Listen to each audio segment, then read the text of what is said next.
छत्रपती संभाजीनगर जिल्ह्यातील कन्नड तालुक्यातील घाटशेंद्रा येथे श्रीराम नवमी मोठ्या उत्साहात साजरी करण्यात आली। सकाळी 10 ते 12 हरिभक्त परायण कीर्तनकार अशोक महाराज पाटील यांची कीर्तन सेवा पार पाडली व रामजन्म उत्सवाला गावातील लहान थोर मंडळी मोठ्या संख्येने श्रीराम मंदिर येथे भक्तांनी राम जन्मासाठी एकच गर्दी केली होती।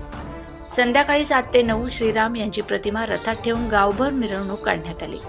यावेळी गावातील महिला मंडळ तसेच गावकरी मंडळ मोठ्या संख्येने यात सहभागी झाले होते। यावेळी किशोर पोलीस स्टेशनचे कर्मचारी यांनी श्रीराम नवमी मिरवणुकीत काही गोंधळ होऊ नये म्हणून मेहनत घेतली व श्रीराम नवमी व्यवस्थितरित्या साजरी करण्यात आली। इंडिया स्टिंग न्यूज साठी रघुनाथ दामले, कन्नड।